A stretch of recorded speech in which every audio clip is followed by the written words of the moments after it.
ازيكم عاملين ايه النهارده؟ الجزء السادس من هاري بوتر. بس قبل ما نبدا قصتنا النهارده اعملوا اشتراك وشير للقناه وحطوا اللايك بتاعكم الجامد ده وفعلوا زر الجرس عشان يوصلكم كل جديد. وكمان اللي ما اتفرجش على باقي الاجزاء التانية يروح جري يتفرج عليها ويرجع لي تاني هنا عشان يكمل الاحداث الخطيره والمشوقه في الجزء ده. ويلا بينا نبدا قصتنا. طبعا الجزء اللي فات اتاكدت الوزاره والوزير فودج بنفسهم ان فولدمورت رجع تاني للحياه، وبعد كده بينتهي العام الدراسي على كده. وبيفضل هاري من ساعه ما خلصت السنه الدراسيه كعادته قاعد زعلان جامد وحزين، لان ما بيكونش فيه اي حاجه حلوه في حياته وكل حاجه بتكون راحت خلاص منه. وبالصدفه كده بيبقى هاري قاعد في مطعم وبيشوف ديمبلدور معدي قدامه بره المطعم، فبيخرج له هاري بره وبيشوف في ايد ديمبلدور ان فيها سواد كده غريب جدا، ودي حاجه هنعرفها قدام في الفيلم. وبعدها ديمبلدور بيروح اخد هاري معاه وبيوديه لمدينه صغيره كده، بتكون المدينه دي تبع السحرة كلهم. فضلوا ماشيين هناك لغايه ما وصلوا لبيت واحد اسمه بروفيسور هوريس سيلوجور، وده بقى بيبقى واحد قديم كده ومن زمان في هوجريد، كان كمان صاحب ديمبلدور المقرب. لكن البروفيسور ده بطل يشتغل واستقال، فلما راح ديمبلدور لبيته بيرتب له شقته وينظفها له لانها كانت معفنه كلها فوق بعضيها. ولما بيخلص بيعرفوا ديمبلدور على هاري بوتر وبيعرض عليه انه يرجع يشتغل تاني معاه في المدرسه. بس المره دي الغريبه انه وافق طبعا، بس وافق اول ما بيشوف هاري، لان ديمبلدور لسانه دلدل كده معاه ونشف انه يرجع تاني يشتغل في المدرسه وما كانش راضي بده. فراح ديمبلدور عمل حيله ذكيه المره دي واخد له معاه هاري بوتر عشان هو عارف ان هوريس صاحبه بيبقى بيحب الشخصيات الغامضه زي ابننا هاري. وكمان لما عرف هوريس انه لو رجع يشتغل في المدرسه تاني هيعلم ويدرب هاري فبيوافق على طول. وبعد كده لما بيخرجوا من عند هوريس ديمبلدور بياخد هاري وبيوديه لبيت رون صاحبه علشان العام الدراسي بيكون خلاص على الابواب وهيبدا. واول ما بيروح هاري وبيقابل عيله رون صاحبه بيفرحوا بيه جدا. بعد كده بيطلعوا رون وهاري وهيرموني وبيقعدوا كلهم سوا وبيقعدوا طول الليل يهزروا ويضحكوا وهم فرحانين بوجودهم جنب بعض. وتاني يوم بقى بتحصل حاجه مريبه كده جدا، وهي ان ام مالفي الفتان بتروح هي وبلاتريكس اللي موتت سيريوس بلاك الجزء اللي فات للبروفيسور سناب. وهنا بقى احب اعرفكم اكتر على بروفيسور سناب وانه اصلا كان من اكلي الموتى من زمان، بس ساب فولدمورت من زمان من قبل حتى ما فولدمورت يموت اصلا. فبعد كده بنرجع بقى لام مالفوي وهي بتقول لسناب انك مش وافي واصيل كده لفولدمورت سيد الظلام. فبيقول لها سناب ساعتها طيب انا هثبت لكم اني راجل وافي ومخلص سيدي. فبيعمل ساعتها مع ام مالفوي بيعقد معاها قسم لا يمكن الاخلال به، ده بقى بيكون على اساس انه يساعد مالفوي في المهمه بتاعته مع فولدمورت. اما بقى في الوقت ده هاري بيكون قاعد ساعتها في محل جورج وفريد الجديد وبيكون فيه حاجات جميله جدا. وبعد ما خرجوا بيتصدموا ان الشارع كله متدمر بسبب اكلي الموتى. ولما كانت شلتنا الجامده دي ماشيين سوا بيشوفوا بالصدفه مالفوي وامه ماشيين وهم مستخبيين كده عمالين يتلفتوا حواليهم. بيروحوا طبعا وراهم عشان يعرفوا هم ماشيين مستخبيين كده ليه وشكلهم مريب ليه. وبيشوفوهم ساعتها داخلين لبيت كده شكله غريب وكله اللي بيكون موجود فيه اكلي موتى بس واتباع فولدمورت. فبيعرف ابننا هاري ساعتها هو واصحابه ان فولدمورت سيطر على مالفوي علشان ينفذ له حاجه معينه في المدرسه، بس احنا مش عارفين ايه الحاجه دي. وبعد كده بيعدي شويه وقت وكلهم بيحضروا حاجتهم وبيروحوا بعدها يركبوا القطر وبيروحوا المدرسه. وهم كلهم قاعدين في القطر هاري بيلبس العبايه السحريه بتاعته وبيروح يستخبى جنب الشنط عشان يتصنت على مالفوي ويعرف فيه ايه بالظبط. بس مالفوي بيشوفه من غير ما هاري يعرف، وبيعرف كمان ان هاري موجود عشان يتصنت عليه، علشان كده ما بيتكلمش في اي شيء مهم خالص. وهم بقى خارجين بيعمل مالفوي تعويذه على هاري بتخليه يغمى عليه ومش عارف يتكلم حتى. بس الحزن حظ هاري بتيجي البنت اللي اسمها لونا اللي عرفها هاري الجزء اللي فات وبتصحيه وبيروحوا هما الاثنين على المدرسه. بس بيتفاجئ هاري جدا انه لما بيروح المدرسه بيشوف ان في درع حمايه قوي جدا حوالين المدرسه وكمان جايبين سحرة اقوياء جدا. واول ما بيروحوا القاعه الكبيره بيقول لهم ديمبلدور ان من حقكم كلكم تعرفوا ليه احنا عاملين حصون كتيره، وده طبعا عشان اولا فولدمورت رجع للحياه تاني واحنا بنحاول على قد ما نقدر نحميكم. فبعد ما كلهم بيخلصوا بيبداوا السنه الجديده كلهم من غير اي خوف او قلق من اي حاجه. وكانت اول حصه بتاعت بروفيسور هوريس وهي الوصفات. فهاري ساعتها ما بيكونش معاه الكتاب بتاعه، بس البروفيسور بيديله الكتاب اللي كان موجود في الخزنه بتاعته وبيكون كتاب كده شكله قديم قوي. وبيقول لهم البروفيسور هوريس النهارده بقى في مسابقه هنعملها واللي هيفوز بيها هياخد ازازه الحظ دي، ودي بقى حبه صغيرين منها بس يخليك عندك حظ كتير جدا. وفعلا بيتحمس الكل وبيبداوا ينفذوا الوصفه، بس كلهم بيفشلوا ما عدا ابننا هاري هو الوحيد اللي بيعملها صح وبكل سهوله، لان الكتاب اللي معاه كان بتاع الامير هجين الدم. وبيخلص هاري طبعا وصفته بجداره وبيفوز بازازه الحظ. بيفضل الكتاب معاه ومن ساعتها ساعتها وهاري ما بيسيبش الكتاب من ايديه خالص ال 24 ساعة قاعد بيه،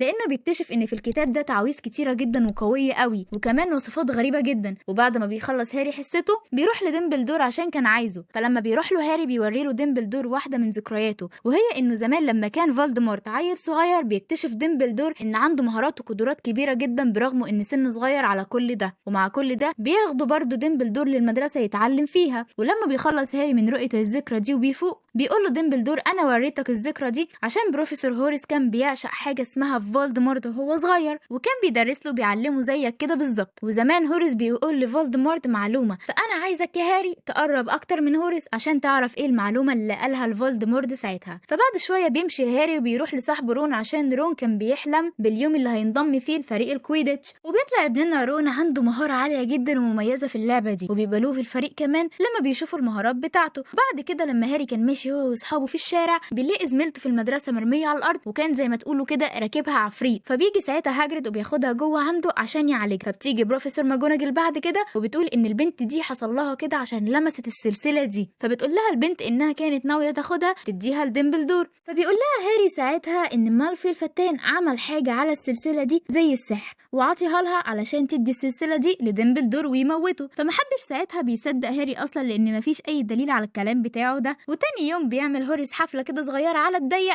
وعزم فيها كل طلابه المميزين والمتفوقين، وهاري طبعا بيكون واحد من ضمنهم. فبيقعد هوريس يهري معاهم في اي كلام هبل كده، وبعد ما بيخلصوا بيقعد هاري بس هو وهوريس. فبيسأله هاري اذا كان يعرف فولدمورت ولا لا، فبيقلق هوريس كده جدا منه وبيخاف وبيقفل معاه الكلام بسرعة وبيخليه يمشي. وبعد شوية بتكون هتبدأ اول مباراة لرون في الكويديتش، وساعتها رون كان قاعد مع هاري وهيرموني وهو قلقان جدا وخايف، فبيضحك عليه هاري وبيقول له انا حطيت لك في العصير بتاعك حبة من ازازة الحظ اللي معايا. فبيتشجع رون كده وبيتحمس، ولما بيدخل المباراة كان عامل شغل عالي جدا ومهارات عالية قوي وبيخلي كمان فريقه يفوز. ولكن اللي رون اصلا ما يعرفوش ان هاري ما حطلوش اي حاجة وكان بيضحك عليه، وانه كسب النهارده بمجهوده وحب التشجيع من ابننا هاري بس. وبعد المسابقة بنشوف مالفوي الفتان قاعد في أوضة سرية جدا كده بيبقى فيها أداة نقد، فكان بيتعلم عليها ازاي ينقل اي حاجة بسهولة كبيرة جدا، وكان الحوار ده معشش في دماغه وشغله قوي. وتاني يوم هاري بيكون قاعد في حفلة بيكون عاملها بروفيسور هوريس وكان مع هيرموني قاعدين سوا طول الوقت، بس فجأة كده بيمسك بروفيسور فليتش واحد جه الحفلة دي من غير اي دعوة، وده بيكون مالفوي طبعا. فبياخدوا سناب ساعتها وبيخرج بيه بره الحفلة، وساعتها بيخرج وراهم هاري برضه وبيسمعهم وبيعرف ان مالفوي بينفذ اوامر فولدمورت وانه تبعه، وان سناب برضه اقسم القسم الذي لا يمكن الاخلال به انه يحمي مالفوي اثناء تنفيذه لمهمته اللي فولدمورت عطاها له وامره بيها.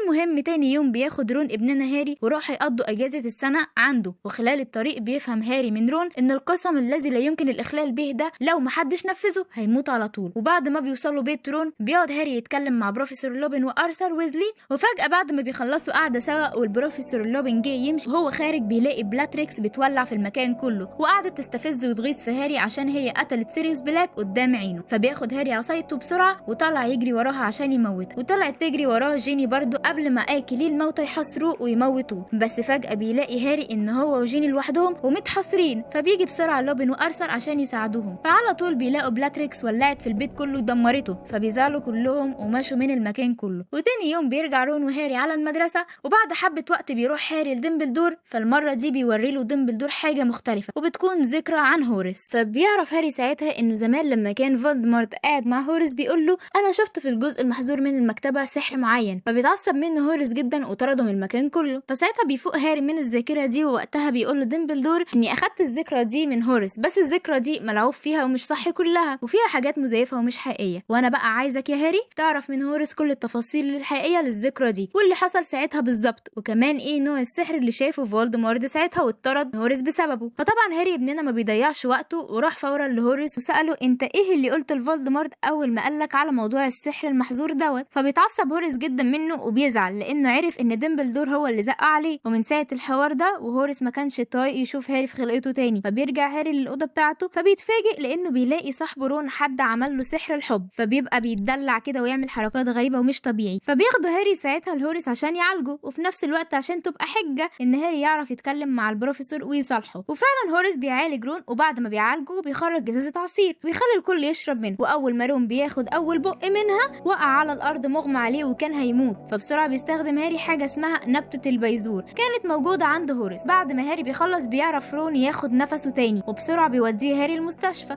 وهناك الدكتورة بتقول لهم انه خلاص كان هيموت لولا ان هاري اتصرف بسرعة وعطاله نبتة البيزور بسرعة. فبيقول لهم هوريس ان الازازة دي كانت عنده من زمان وكان اصلا ناوي يديها لديمبلدور، بس معرفش السم ازاي يوصل لها. مالفي هو اللي عمل كده لما راح حفلة هوريس من غير دعوة، وساعتها عرف بس يحط السم في الازازة، والغرض من كده ان هوريس يموت لانه عارف سر كبير عن فولدمورت. وبعد كده لما بتخلص الليلة دي وبيخف رون ابننا، لما كانوا كلهم قاعدين في القاعة الكبيرة بياكلوا، بيشوف هاري البنت اللي لما لمست القلادة الملعونة دي وكانت هتموت ساعتها، فلسه جاي هاري يتكلم معاها بيلاقي مالفوي واقف في قفاه وشكله كان مرعوب اول ما شاف البنت دي، وده طبعا بسبب انه حس بالذنب لانه سحرها قبل كده وكانت هتموت بسببه. فبيروح وراه هاري بسرعة عشان يفهم منه في ايه بالظبط بقى. فاول ما شافوا مالفوي قعد يحاربوا بالسحر من غير اي سبب، ففضلوا هما الاتنين يضربوا بالتعاويذ السحرية على بعض لغاية ما مالفوي اخد ضربة جامدة وكان هيموت لولا سناب اللي جه في وقته ولحقه، وده طبعا لانه اقسم على حمايته. ساعتها هاري جاب اخره من كل حاجة بتحصل وعايز يعرف باي طريقة ايه السر اللي مع هوريس ومخلي ديمبلدور عايز يعرفه باي طريقة، وفي نفس الوقت فولدمورت عاوز يقتل هوريس عشان ما يقولش السر ده لحد. فراح قعد مع اصحابه الاتنين وراح شارب ازازة الحظ كلها، وساعتها حس باحساس غريب قوي وانه في حاجة بتقوله روح لهاجريد، وفعلا هو راح لهاجريد بيشوفه هوريس، فما بيرضاش هوريس يسيب هاري يروح لهاجريد متأخر بالليل، فبيروح معاه هوريس وقعدوا طول الوقت يضحكوا ويهزروا مع بعض. وخلال ما كان هوريس سكران جدا هو وهاجريد بيوافق ساعتها اخيرا انه يقول السر ده لهاري اللي ديمبلدور عاوز يعرف، وفعلا بيديله السر ده على شكل ذكرى وحطها له في ازازه صغيره واداها له، فبياخدها هاري بسرعه وبيروح بيها لديمبلدور وبيشوفوا ايه اللي جوه الذكرى دي اخيرا، وبيعرفوا ان فولدمورت سأل هوريس عن سحر اسمه الهوروكراكس، فبيقول له هوريس ان السحر ده بيخليك تحط روحك في اماكن مختلفه، وساعتها لو انت مت او جرالك حاجه هم موجودين تقدر ترجع للحياه من تاني. وبسبب النقاش ده عرفنا وفهمنا ان فولدمورت كان مخطط يعمل 7 من الهوروكراكس عشان يضمن لو اي حد فكر يدمرهم عشان يموته ما يعرفش يعمل كده. فبيفوق ديمبلدور بسرعه من الذكرى ديت هو وهاري، وبياخد هاري وبيروح عشان يدور على اول هوروكراكس، وفعلا بيروحوا المكان شكله غريب جدا ومرعب وكله ضلمه، وحوالين المكان كله مليان ميه ما عدا مكان واحد بس عامل زي الحوض كده مفيش حواليه اي ميه. فبيروح هاري وديمبلدور للمكان ده، وبيقول ديمبلدور لهاري ان علشان يلاقي الهوروكراكس دي لازم اشرب كل الميه اللي موجوده في الحوض ده، والميه دي هتخليني ضعيف جدا جدا وهبقى عاوز اموت نفسي باي طريقه، بس مهما يحصل يا هاري لازم انت تخليني اشرب كل الميه دي عشان الهوروكراكس تبان. فعلا بدأ ديمبلدور يشرب كل الميه دي، وفي كل مره كان بيشرب فيها كان بيبقى عاوز يموت، لان فولدمورت كان عامل ساعتها تعويذه ما تخليش اي حد انه يلاقي الهوروكراكس بكل بساطه. بس هاري فضل يساعده لغايه ما ظهرت الهوروكراكس بعد ما شرب ديمبلدور الميه كلها، وبتكون الهوروكراكس دي عباره عن قلاده. ولكن فجاه بيتصدم هاري مره واحده لما بيشوف وحوش كتيره جدا خارجه من الميه وكانت عاوزه تموته هو وديمبلدور، وبيسحبوه وقتها للميه، فساعتها بيستعيد ديمبلدور جزء من قوته وطاقته وحرق كل الوحوش دي، وبيطلع له هاري بسرعه من الميه وبياخدوا بعضيهم وبيرجعوا على المدرسه. بس في الوقت ده ديمبلدور بيكون ضعيف جدا بسبب كميه الميه اللي شربها، ولسه هيتكلموا بيلاقوا ان في صوت حد جاي ناحيتهم، فبيقول ديمبلدور لهاري انه يستخبى بسرعه وما يعملش اي صوت مهما يحصل ومهما يشوف. ففعلا بيستخبى هاري وبيلاقي ان مالفي هو اللي طالع لديمبلدور ومعاه ناس كتيره جدا من اكلي الموتى زي بلاتريكس،